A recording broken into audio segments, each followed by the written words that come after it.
안녕하세요. 한민학입니다. 오늘은 우리 인체에서 가장 중요한 영양물질인 단백질에 관련된 설명을 좀 드리도록 할게요. 단백질 도대체 왜 필요한가? 그래서 단백질의 기능과 역할에 대한 얘기를 좀 드리도록 하겠습니다. 단백질, 이 한자 뜻은 우리 한국이나 중국, 일본에서만 주로 쓰는 의미인데요. 새알단자 흰백자를 써서 이제 단백질, 그러니까 새알을 깼더니 그 안에 하얀 부분에 있는 물질이다. 그래서 이제 단백질이라는 뜻을 갖고 있고요. 영어로 프로테인이라고 하는 거는 그 그리스어의 프로테이오스라는 단어로부터 이제 유래가 됐어요. 그 프로테이오스라는 단어는 가장 우선적으로 먼저 섭취돼야 될 가장 중요한 이런 의미를 갖고 있어요. 그러니까 어원으로 본다면 단순하게 새 알의 흰자에 있는 물질이다라고 하는 것보다는 인체에 가장 중요하기 때문에 우선적으로 섭취돼야 될 이런 의미를 갖고 있는 것이 훨씬 더 옳은 표현이 아닐까 이렇게 생각이 들어요. 단백질은 우리 몸 전체를 구성하고 있는 물질 중에서 물을 빼고 나서는 고용물질로서 가장 많은 부분을 차지하고 있어요. 그만큼 많은 부분을 차지한다는 것은 우리 몸에서 사용되는 게 굉장히 많다라고 볼 수가 있죠.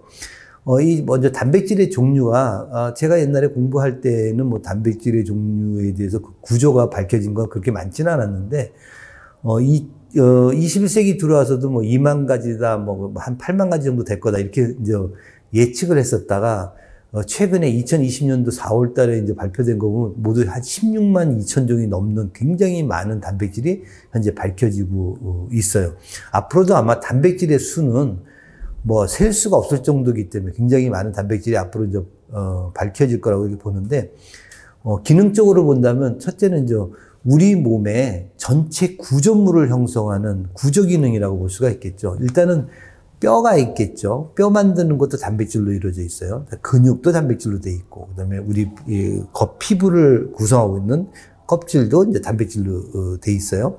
그다음에 우리 몸이 한 60조의 세포로 돼 있다는데 60조의 세포의 세포막에 보면 굉장히 많은 단백질이 있어요. 수용체 기능을 하는 것도 있고 운반하는 기능도 있고 굉장히 많은 단백질이 있는데, 여기서 이제 구조적인 부분에서 보게 되면 최근에 이제 운동하는 사람들은 근육량을 키우기 위해서 단백질 보충제를 많이 섭취하는 경우들도 있고, 또 이제 노화를 지연시키는, 또는 이제 피부 미용에 관련된, 그래서 이제 콜라겐을 섭취하는 분들이 되게 많아요.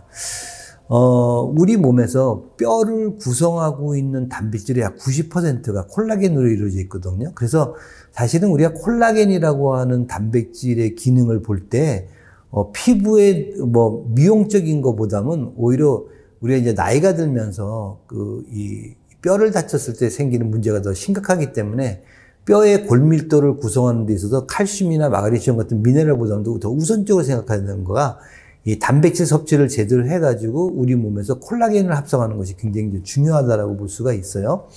그래서 그만큼 이제 구조적인 기능을 하고 있죠. 또 두 번째가 뭐냐면 이동 기능. 이동 기능이라고 하는 거는 우리 몸에서 이제 어떤 물질들의 이동을 뜻하는데, 일단 혈액이라고 하는 것 자체는 우리 인체에 필요한 영양 물질도 공급하고, 우리가 약을 먹었을 때 약물도 이제 공급하는 그런 역할을 하죠. 거기에 혈액을 구성하고 있는 것 중에서 가장 많은 단백질이 알부민이라고 하는 단백질이 있어요. 이것도 이제 우리 몸의 물질들을 이동하는 역할을 하죠. 그 다음에 이제 음식을 먹었을 때 들어오는 중성지방이라든지 아니면 콜레스테롤 같은 경우도 우리가 흔히 얘기하는 LDL, HDL 이런 걸 많이 얘기했죠. 그런 것들이 우리가 지단백이라고 그래요. 리포프로테인, 그래서 이제 지단백, 지질과 단백질이 같이 결합되어 있는 거. 그러니까 결국은 우리 몸의 지방질을 움직이는 그런 지단백들이 전부 다 단백질로 이루어졌다고 볼 수가 있고요. 다음에 이제 효소 기능이라고 하는 건 뭐냐면 촉매작용이라고 볼 수가 있어요. 우리 몸에서는 굉장히 많은 화학 반응들이 일어나요. 그 화학 반응이 36.5도라고 하는 체온에서 일어날 때는 뭔가 그 화학 반응을 촉진시키는 매개체가 필요하죠. 그 화학 반응을 촉진시키는 매개체 역할을 하는 게 바로 효소인데, 효소가 바로 단백질로 돼 있어요. 그러니까 이 효소를 만드는 단백질의 원료인 아미노산이 제대로 공급되지 않을 때는 우리가 대사에 심각한 문제가 일어날 수 있다라고 볼 수가 있겠죠. 예. 그 다음에 네 번째로 보여주는 게 이제 호르몬과 신경전달부제예요. 그 호르몬도 역시 기능적으로 본다면 우리 몸에서 항상성을 유지하는 데 가장 중요한 생리활성 물질로서 신호전달 역할을 하는 거거든요.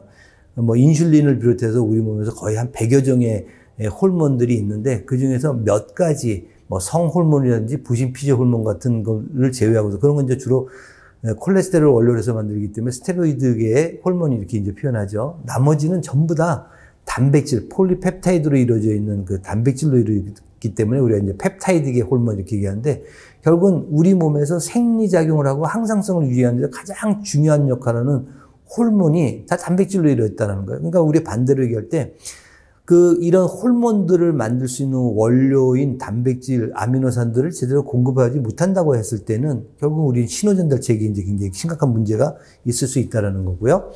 또 하나는 이제 면역 기능이라고 볼 수가 있어요. 면역 기능이라고 하는 거에 가장 대표적인 세포가 면역 세포라고 얘기하는 이제 우리가 백혈구들을 얘기하죠. 이 백혈구도 단백질로 만들어지는 것뿐만 아니라 이 백혈구가 신호로 이제 보내주는 그 사이토카인이라고 하는 물질도 단백질로 되어 있고요. 그 다음에 히스타민이라는 것도 단백질로 되어 있어요.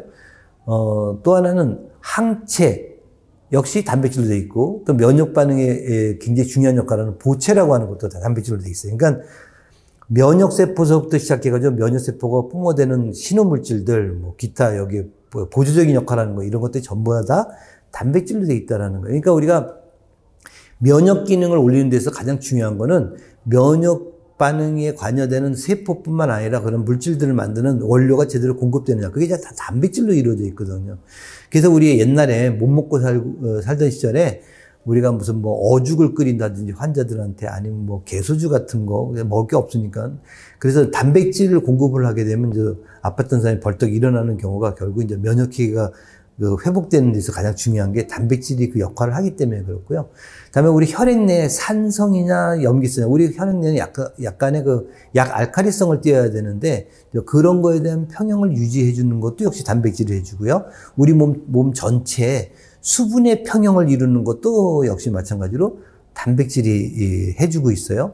그다음에 이제 우리가 혹시 어떤 뭐 상황이 돼가지고 음식을 먹지 못해서 에너지가 좀 부족하게 될 때 가장 빠르게 에너지를 대신해서 공급해 줄 수 있는 건 이제 단백질이죠. 물론 우리가 그 여간에서는 단백질이 굉장히 우리 몸에서 중요한 역할을 하기 때문에 단백질을 가지고서 포도당으로 바꿔가지고 에너지 공급하는 거는 그렇게 많이 쓰는 건 아니지만 급한 시기에 굉장히 빠르게 전환되기 오히려 지방을 풀어서 포도당을 만드는 것보다 단백질을 풀어가지고 포도당 공급하는 게 훨씬 더 빠르기 때문에 일시적으로는 단백질을 그 에너지원으로 이제 쓸 수도 있어요. 그 다음에 또 우리 몸의 모든 근육의 이완 수축을 담당하는 것도 이런 근육 운동하는 거, 운동 기능도 역시 이제 단백질이라는 거예요.